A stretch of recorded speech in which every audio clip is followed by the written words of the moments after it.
Welcome to International Securities Exchange's podcast series. Facilitated by renowned educators, ISE podcasts are intended to teach beginning as well as seasoned investors the ins and outs of trading.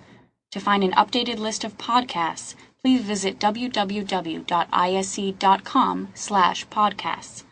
Please be sure to listen to our important message following this episode regarding the risks of investing in exchange-traded options. We have a different view from John. He says, since Europe and the U.S. have similar policies as central banks, won't the euro and the U.S. dollar go to parity?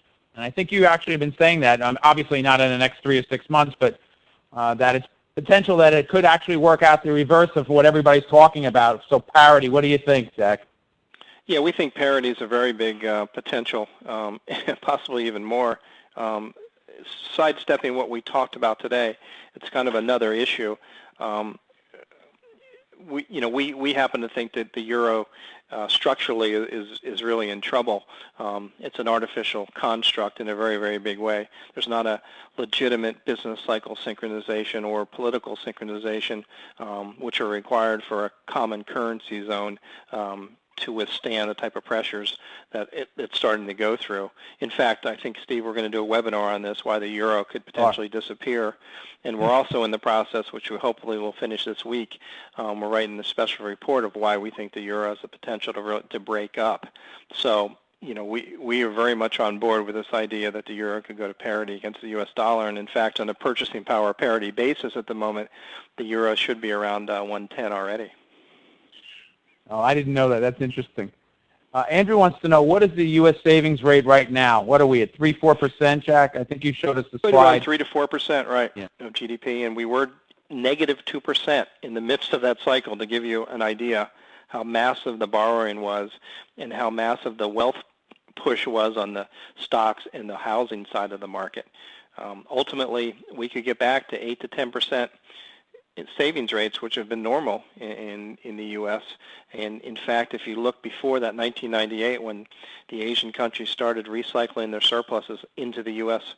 capital markets in a big way, savings rates were up in the 8 to 10% range.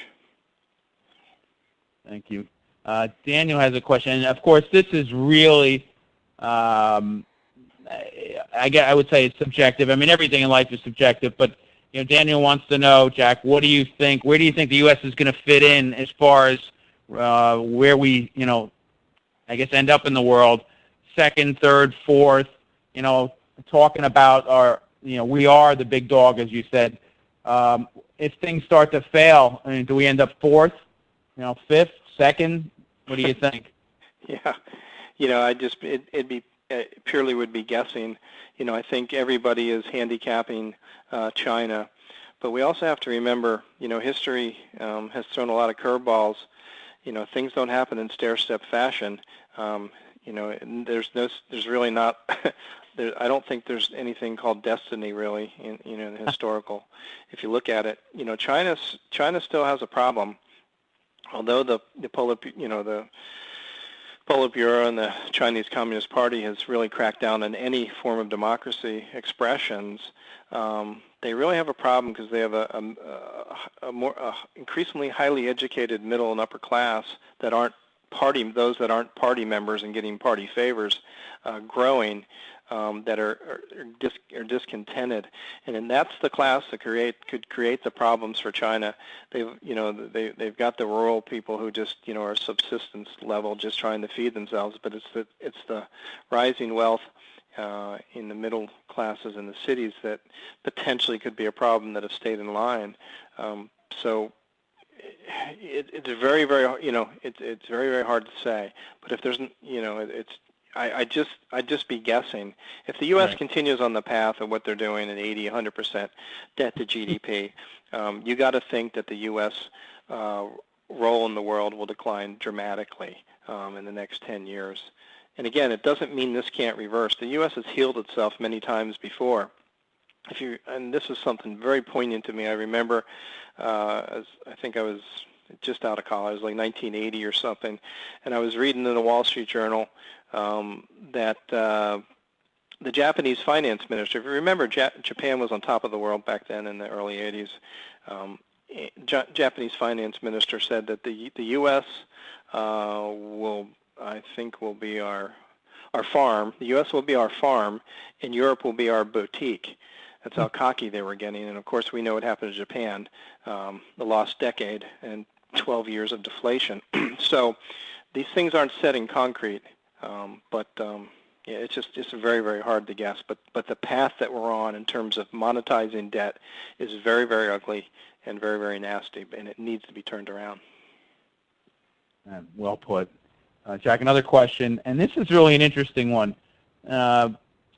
If you're right, and we do see the currency under siege, what would happen to the equity markets? I guess there are two sides. Some would say that they would actually rally because of inflation, and others would say that productivity is gone and the PEs would collapse. What do you think? I think both sides of it. I think if it's at a time, if you see if there's a massive run out of U.S. assets in general on one of these types of scares, you can bet that people would be selling all U.S. asset classes, stocks, bonds, and the currency. But at some point, that will stabilize. And we've seen this around the world. Countries that have devalued in a very, very big way, all of a sudden their stock market has rocketed because of whether it's inflation or what they see as just undervaluation of real assets that are performing around the world and not necessarily domestically in that country.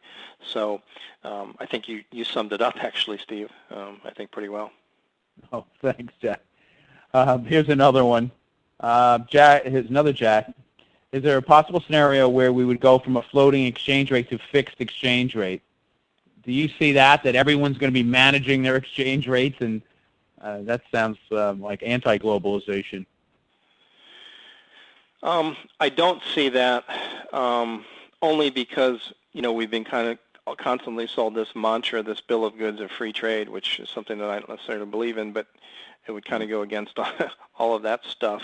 But this idea of currency baskets and regional currencies shaping up, where we have maybe even three currencies, the Eurozone, the Asian bloc zone, and then, North Atlantic, or Northern, the America zone or something like that is a potentiality because the reality is governments would like to, take control of of some of these currencies. Again, a couple of years ago, I would have said no way we'd see any of that, but things are changing in our global economy in a very, very big way, and the U.S. seems to be losing its confidence in its leadership on this whole process, and that's another thing that scares me. And again, so you never want to say never. These things are potentially taking shape. Steve, what do you think about that? How would you? Yeah, I mean, it's. I think your last point is that maybe that would is the idea of regionalized currencies. I guess could possibly occur.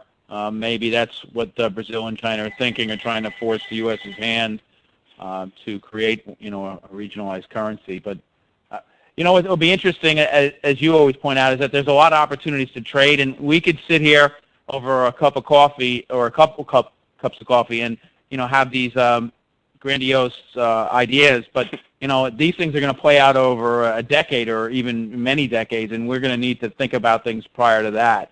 That's why I always try to remind, right? That's right. I mean, that's the most important thing.